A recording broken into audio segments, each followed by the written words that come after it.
Dans une petite maison nichée au cœur de Lyon, vivait Claire, une femme d'une trentaine d'années. Mariée depuis 8 ans à Marc, leur vie semblait ordinaire aux yeux d'eux. Tous un couple respectable. Une belle maison décorée avec soin et une routine rassurante. Pourtant, derrière les sourires échangés lors des dîners entre amis et les photos postées sur les réseaux sociaux, Claire ressentait depuis quelque temps une étrange distance dans le regard de son mari. Marc n'était plus le même. Les conversations s'étaient une fête plus courte. Ses retours à la maison plus tardifs. Et son téléphone, autrefois laissé négligemment sur la table, était désormais verrouillé et toujours posé face contre bois. Claire avait tenté de se convaincre que c'était le stress du travail, que tout cela n'était qu'une phase passagère. Mais au fond d'elle, une voix insistante murmurait qu'il y avait quelque chose de plus sombre. Un soir d'automne, alors qu'elle rangeait la vieille bibliothèque héritée de sa grand-mère, Claire découvrit un carnet de cuir oublié derrière une pile de romans poussiéreux. Elle le reconnut immédiatement, c'était l'ancien journal de Marc, qu'il tenait avant leur mariage. Ses doigts tremblaient légèrement lorsqu'elle le prit entre ses mains. Elle hésita à l'ouvrir. Après tout, ce carnet appartenait à son mari, et peut-être n'avait-elle pas le droit de fouiller dans ses souvenirs intimes. Mais sa curiosité, alimentée par des mois de doute, prit le dessus. À l'intérieur, les premières pages contenaient des notes banales, des pensées sur ses études, des rêves de voyage, des esquisses de projets professionnels. Mais en feuilletant plus loin, Claire découvrit une enveloppe soigneusement glissée entre 2 pages. L'enveloppe portait simplement une initiale S. Le cœur battant, elle l'ouvrit délicatement. Les mots tracés à l'encre bleue semblaient dater de plusieurs années, mais ils vibraient encore de passion. La lettre décrivait des rencontres secrètes, des nuits partagées, et une promesse de ne jamais révéler leur amour caché. Claire sentit ses jambes se dérober. Elle relut plusieurs fois, espérant cette. Ce qui la glaça davantage fut la signature Sophie. Sophie, c'était sa meilleure amie, celle qu'elle considérait comme une sœur, celle qui partageait ses confidences, ses rires, et parfois même ses larmes. Le monde de Claire s'écroula d'un seul coup. Ce n'était pas seulement une infidélité, c'était une double trahison. Un coup de poignard, dans le dos porté à la fois par l'homme qu'elle aimait et par l'ami en qui elle avait le plus confiance. Elle resta figée, la lettre à la main, incapable de respirer correctement. Tout prenait un nouveau sens, les regards complices entre Marc et Sophie, les excuses répétées de son mari, les silences étranges. Chaque détail, autrefois insignifiant, devenait une preuve éclatante. Cette découverte n'était que le début d'un long voyage à travers la douleur, le doute, mais aussi la quête de vérité. La nuit qui suivit cette découverte fut la plus longue de la vie de Claire. Allongée dans son lit, à côté de Marc qui dormait paisiblement, elle fixait le plafond, incapable de fermer les yeux. La lettre de Sophie brûlait encore dans sa mémoire. Chaque mot résonnait comme une gifle. Elle se demandait comment elle avait pu être si aveugle, comment elle avait pu ignorer les signes. Marc respirait profondément, inconscient de la tempête qui ravageait sa femme à quelques centimètres de lui. Claire avait envie de le réveiller, de lui jeter la lettre au visage et de crier toute sa douleur. Mais une partie d'elle avait peur d'entendre la vérité. Peur que son monde, déjà fissuré, s'écroule définitivement. Le lendemain matin, Claire se comporta comme si de rien n'était. Elle servit le café, prépara les tartines et échangea quelques phrases banales avec son mari. Pourtant, derrière ses sourires forcés, elle observait chaque geste, chaque expression. Marc semblait naturel, presque trop. Cette normalité renforçait encore le doute de Claire. Un homme coupable pouvait-il vraiment paraître aussi tranquille? Elle décida de se tourner vers Sophie. Peut-être que cette lettre n'était qu'un souvenir lointain, une erreur de jeunesse. Peut-être que tout était terminé depuis longtemps. Elle avait besoin d'explications. Elle avait besoin d'entendre la voix de son amie. Quelques jours plus tard, Claire invita Sophie à déjeuner. Elles s'installèrent dans leur café habituel, un petit endroit chaleureux où elles avaient partagé tant de confidences. Sophie arriva souriante, comme toujours, et lui parla de son travail, de ses projets de voyage, sans se douter que Claire avait la fameuse lettre rangée dans son sac. Pendant que Sophie parlait, Claire l'observait attentivement. Chaque éclat de rire sonnait faux. Chaque regard éveillait un doute. Elle hésita à sortir la lettre et à la poser sur la table. Mais au dernier moment, elle choisit le silence. Elle voulait d'abord tester son amie. « Tu te souviens de l'époque où Marc écrivait dans son journal ?» demanda Claire d'un ton neutre. Le visage de Sophie se figea une fraction de seconde, mais elle reprit aussitôt son air léger. « Oh, oui, vaguement. Pourquoi ?» Claire sentit un frisson courir le long de son dos. Cette microseconde de panique dans les yeux de Sophie était une confirmation. Il y avait bien quelque chose à cacher. Sur le chemin du retour, Claire comprit qu'elle ne pouvait plus reculer. La vérité était là, enfouie entre les pages d'un vieux carnet et dissimulée derrière les sourires d'une amie trop proche. Elle devait aller plus loin. Elle devait affronter Marc. Le soir même, elle prit une décision, elle attendrait le moment idéal pour confronter son mari. Mais elle le ferait en silence, avec des preuves, sans lui donner la possibilité de nier. La lettre était devenue son arme. La décision de Claire était prise, elle ne pouvait plus vivre dans le doute. Chaque sourire de Marc lui paraissait mensonger, chaque geste tendre lui semblait calculé. La lettre, toujours rangée dans son sac, lui donnait la force d'avancer. Ce n'était plus une simple suspicion, mais une preuve tangible. Un soir, alors que Marc rentra plus tard que d'habitude, Claire l'attendait dans le salon. Elle avait éteint toutes les lumières sauf une petite lampe, créant une atmosphère lourde, presque oppressante. Marc, surpris, posa sa veste sur le dossier d'une chaise. « Tu m'attendais » demanda-t-il avec un léger sourire. Claire ne répondit pas tout de suite. Elle prit une grande inspiration, puis sortit l'enveloppe de son sac et la posa sur la table. « Explique-moi ça. » Le visage de Marc pâlit instantanément. Ses yeux fixèrent la lettre comme s'il venait de voir un fantôme du passé. Un silence épais s'installa dans la pièce.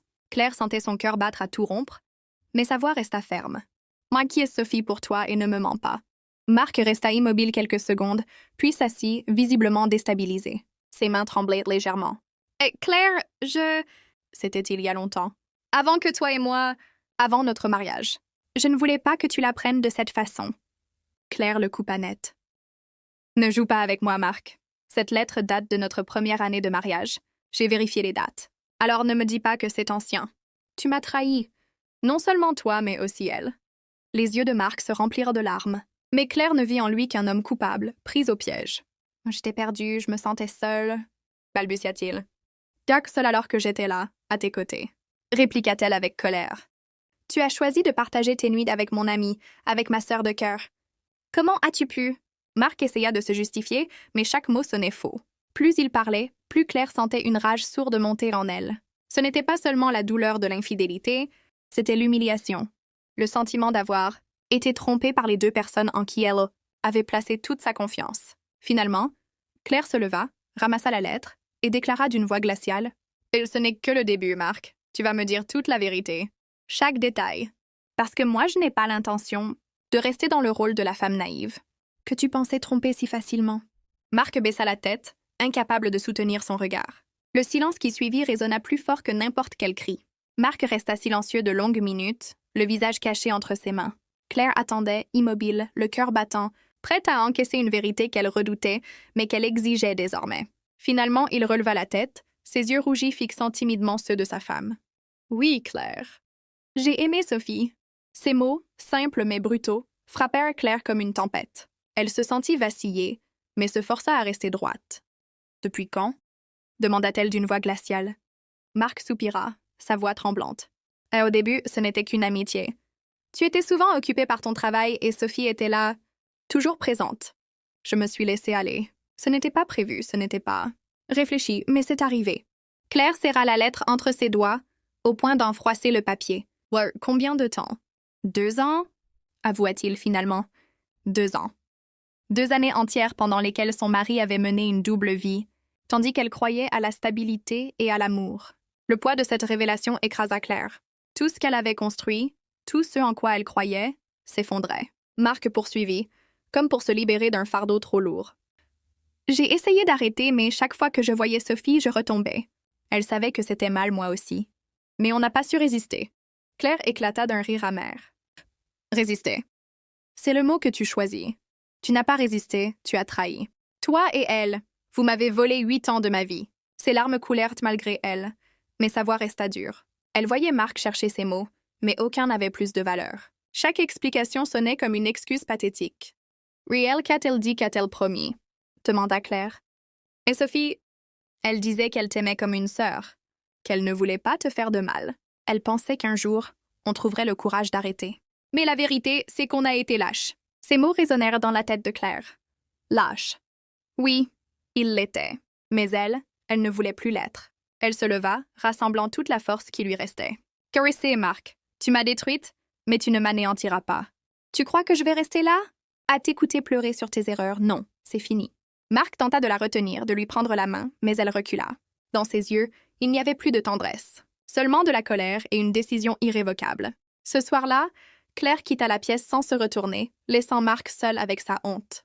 La blessure était profonde. Mais une conviction naissait en elle, elle devait affronter Sophie, face à face. Quelques jours après sa confrontation avec Marc, Claire savait qu'il lui restait une étape incontournable, parler à Sophie. Cette pensée la hantait. Elle n'avait pas seulement perdu un mari, elle avait perdu une amie, une sœur de cœur. Elle avait besoin de réponses.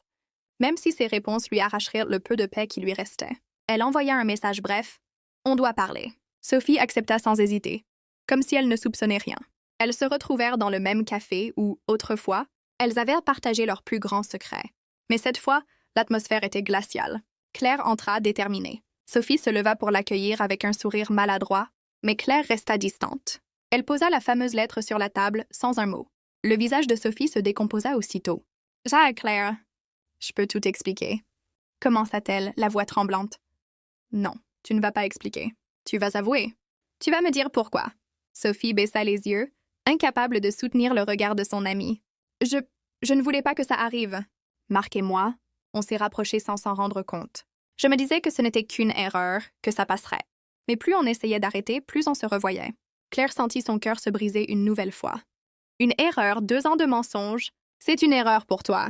Tu venais chez moi, tu partageais ma table, tu riais avec moi, tout en sachant ce que tu faisais. Les larmes de Sophie commencèrent à couler, mais elles ne touchaient plus Claire. Tu m'as volé mon mari, mais surtout, tu m'as volé ma confiance. Tu étais ma sœur, Sophie. Et tu as détruit ce lien.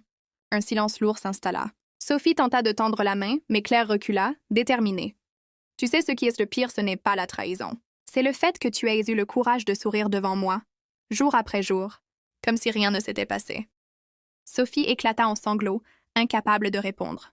Claire, elle, resta droite malgré la douleur qui la déchirait. Elle se leva lentement, reprit la lettre et dit d'une voix ferme « Je ne veux plus jamais te revoir. Ni toi, ni Marc. Vous avez fait vos choix. Moi, je fais le mien. » Puis elle quitta le café, laissant Sophie seule, effondrée. En sortant dans les rues animées de Lyon, Claire inspira profondément. Oui, elle était blessée. Oui, elle porterait cette cicatrice toute sa vie. Mais elle n'était plus prisonnière. Elle n'était plus la femme trahie qui se taisait.